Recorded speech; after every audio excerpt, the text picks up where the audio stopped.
Now, if I take the figures out on its own, man, is mighty unimpressive. Cover all the badges. They may actually think that this is some German-made car. If you need an SUV but you're afraid that you won't look stylish driving one, don't worry, we sort of have the answer for you today. We have here with us the Mazda CX-5.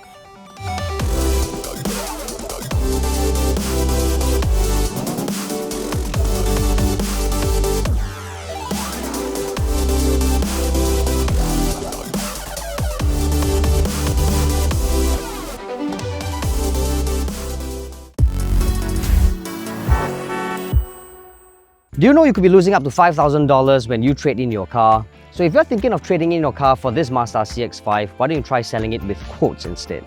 Quotz uses its network of dealers to get you the best price possible. In fact, they're so confident on getting you the best price, if you sell your car for a higher price, they'll give you $100. Don't just take our word for it, look at the hundreds of raving reviews on their website. To find out more, head on to quotz.com.sg. That is QUOTZ.com.sg. Now let's get back to the review.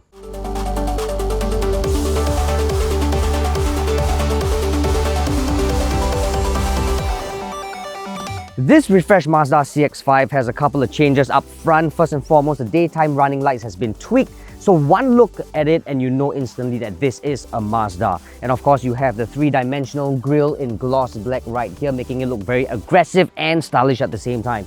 But here's where it gets interesting. Now, there are red accents right here on the grille. It sort of indicates the different variants that you're driving. So this is the top spec variant, which is the Luxury Sport. Luxury Sport comes in red. If you get the base model, which is the Elegance model, this will be in lime green. So in this Luxury Sport trim, you get 19-inch blacked out wheels. If you go for the Elegance one, it'll be 17-inch. And of course, because this is the top of the line spec, you get piano black wheel arches right here, as with the front bumper as well as the rear. If you get other variants, this will all be in matte plastic. And of course, here there's bow line running through all the way. You get black wing mirrors as well, just to give it a little bit of differentiation. It looks very clean, very crisp, very simple. There are no crazy folds, unnecessary design. It just looks very, very minimalistic. Now at the back, the taillights has been slightly tweaked. Not much changes can be seen here. You still get black piano plastics right here because it's the top spec model that we're talking about. And of course, to complete the whole aggressive, nice, stylish look, you get twin tailpipes here as well. Now to open this up and you'll be faced with 470 litres worth of hauling capacity. It will not pass the anti-trolley's length test, as you can see, but it will still store all your barang-barang with absolute ease. And best of all, it does come with a cover as well.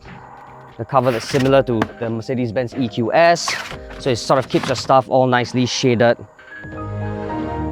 and warm. And of course, you lift this up, and there's a spare tire here. You can configure it if you lift this down below, but if you do as such, there'll be a load lip, so you won't be able to slide stuff out. So it'll be best if you just leave it, I reckon, in the original configuration, so that you can easily slide stuff in and out, just like that. And because this is a facelifted model, it now finally comes with hands-free tailgate. So if I want to open or close it because your hands are full, all you have to do is just give a quick kick and it'll close. The Mazda CX-5 is priced from $178,888 to $194,888. The 2-litre Skyactiv G engine produces 162 brake horsepower and 230 Nm of torque. The 6-speed transmission brings the car from 0 to 100 km/h in 10.2 seconds. For more details on the Mazda CX-5 or any other car, head on to Sgcarmart.com to help you make the smart choice on your next car. Now on the inside, it's decidedly comfortable, right? The seats are really soft and nice. And here's the fun fact thing that I have to tell you, because this is the top spec model. And remember how I told you that the front grille has that red accent? Everything inside the car follows suit. So you actually get red stitching on the seats and everywhere else here and here. If you get the Elegance model, which is the base variant, it comes with lime green in front. And on the inside, the stitching instead of red will also be in lime green. So that's really, really cool. Even the aircon vents, the outer layer of the circumference of the aircon vents, that's in lime green as well. But for the top spec model, obviously it's not in red. It'll still be in silver, which you'll see in a bit. But anyway, first things first. right? I'm still getting a lot of leg room right here and as well as headroom. I'm about 1.6 meters tall, so this will easily fit someone who's about 1.75 meters tall. Moving on to the center seat, it's still very soft and very comfortable. However, despite it being a front wheel driven car, there's a bit of a transmission tunnel here and it's quite narrow, so you can't really put your feet up. So you sort of have to eat into the leg room of your buddies at the side, and also eating into the room is a shoulder room. So you're gonna fit 3 with a bit of a squeeze. It's best left for 2, but you can still do 3 with a bit of a squeeze over even long distances. Shouldn't be a problem because the seats are really comfortable. There's ISOFIX points here as well as here, so baby seat, child seat, not a problem at all. If it's just the 2 of you guys, you can knock this down. You can put your water here, a cup of coffee. I don't really know what this is for, in all honesty. Probably for a pen or credit card or maybe some shillings or something. But here's where it gets really smart. Instead of having USB ports like here or somewhere, Mazda decided to put USB ports here, which is really cool. So you can actually just put your phone here, charge it, and that's it. It's so convenient. It's very well thought out, I must say. And of course, there's aircon vents here without any climate control, but I'm not complaining because aircon vents is always a good thing. You have proper magazine holder right here, just the way I like it, not the mishmash sort of thing. It's a proper full-on leather. Everything here is also leather, nice solid leather quality here. There's hardly any plastics except for this lower portion, but like I said, I'm not complaining in all honesty. The other thing that I really like is the fact that the roof ceiling here is actually black instead of the usual greyish, beigey sort of color. So this makes the whole cabin very sporty as well. Yep.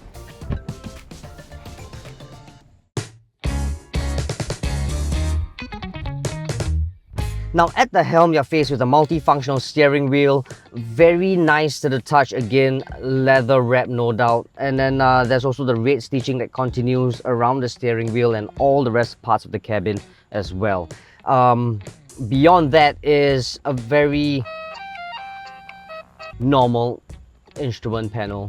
Like, you're not gonna get a fully digital instrument panel here. It's just analog stuff. Your rev counter is there, speedo is there, temperature, whatnot, it's all there. Obviously, all the information that you need to know about the car, you can get it straight from the instrument panel. So it's quite straightforward.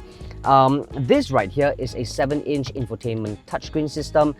You can either do it touchscreen or you can just operate it via this rotary knob here. It's not the best system, it's not the most user-friendly, but it is very straightforward, so you don't really need to get used to it or need time to get used to it. You don't have to second guess. Everything you need to know is also inside here. Immediately, you'll just know how to operate the whole thing on its own. You get wireless charging here, which is now finally equipped in the CX-5 because the predecessor did not come with a wireless charging pad. Now it comes with it, which is perfect. But what is really good is it comes with ventilated seats. My favorite, which is great. Auto hold function is available as well, and of course you have this little toggle right here to change your driving mode. So in the past, I don't remember sport mode having to change the rev counter and the speedo to red, but now it does, so that's kind of cool. Just gives you a little bit more animation in your car. You got 2 cup holders here. Open this up and you have 2 USB ports inside here as well as a 12-volt charging port, so that's nice. All in all, it feels sporty, it feels very good. The materials used even throughout the dash and all, it's all leather, soft touch rubber, so you kind of feel very premium in here. You don't feel like it's a Mazda. I suppose if you just get a casual observer inside the car, you cover all the badges, they may actually think that this is some German-made car.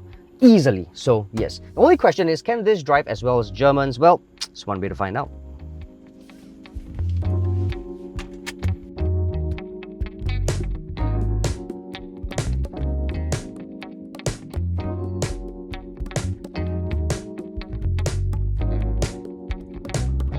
Now the CX-5 we have today here has got a 2-litre engine up front, pumps out some 162 brake horsepower and 230 Newton meters of torque. Now if I take the figures out on its own, man, is mighty unimpressive. I mean, if you just take the figures out, it means absolutely nothing, right? 162, I mean, in today's standard, it's horrifying figures. But when you put all these figures into this car, things start to make sense. And it only made sense to me after driving this car for 4 days, because for the first couple of days, I'm just thinking how uninspiring this car really is. But after all the time that I've spent with the CX-5, start realizing that power output, while important, isn't its main core priority. As an SUV, it checks all the right boxes, man. I mean, space that we talked about, the posh interior, how stylish it really looks, and most importantly for the drive, it is comfortable. I think the best part of all is how Mazda managed to strike a very, very sweet balance between a blend of nimbleness and comfort. The suspension is still relatively stiff, but it's not to the point where it sends vibrations to the cabin. And mind you, a lot of SUVs do that, especially when you go over undulations on the road, bumps, ruts, and speed bumps and whatnot. It actually sends somewhat a little bit of vibrations into the cabin, no matter how good it is, but not quite the Mazda CX-5s. It just soaks everything up very, very nicely. And I kind of like that. And as an SUV, isn't that supposed to be the priority? You know, comfort for your family and space and whatnot. I only have one complaint, right? Even though it does everything pretty much very well. Only thing is, when I'm performing overtaking maneuvers and when I pedal to the metal, can you hear the sound? It kind of leaves you shaken rather than stirred. But in all honesty, I really don't think buyers of the Mazda CX-5 will actually drive like how I drive. I don't think they're going to go crazy with it. And it's still not so bad. It's still relatively acceptable, thankfully, because this car, compared to its predecessor, or rather the pre-facelifted car, noise levels have actually improved. External noise are kept well at bay. You don't hear a lot of wind noises from the wing mirrors. You get a bit of road noise, yes, but it's nothing bad at all. In fact, it is a lot better than its predecessor when you talk about NVH levels, so that's always a good thing. I actually like the CX-5 because it kind of gives me a very peaceful, easy feeling. It's very assuring on the straights, and because the suspension setup is still relatively harder than usual or harder than its peers, it can still hold its own very well around bends. And that's just damn sweet if you ask me.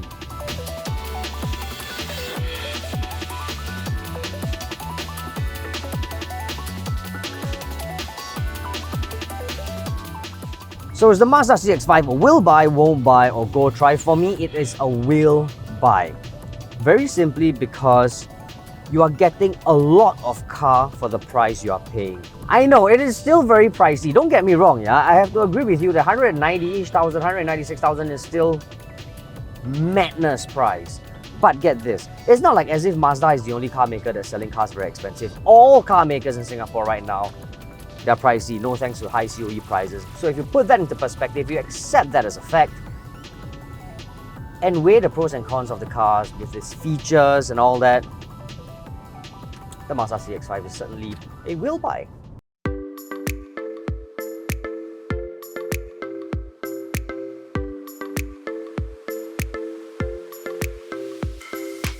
So there you have it, guys. That's the review of the Mazda CX-5. Hope you guys enjoyed the review as much as I've driven the car. Please do share this video with your friends and family, and also comment in the comment box below and let us know what you think about the Mazda CX-5. Is it a will buy, won't buy, or go try? Also, please don't forget to like and subscribe to our YouTube channel so that, you know, we can easily reach out to you guys and we can listen to your comments, your feedbacks, and hopefully improve our videos and channel to better suit your needs and wants. Also, please follow us on TikTok. Our handle is @Sgcarmart. In the meantime, stay safe, be well. Thank you for watching. Bye-bye. All you have to do is just give a quick kick and it'll close.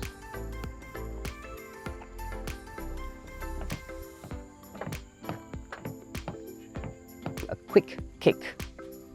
A quick kick. A quick kick.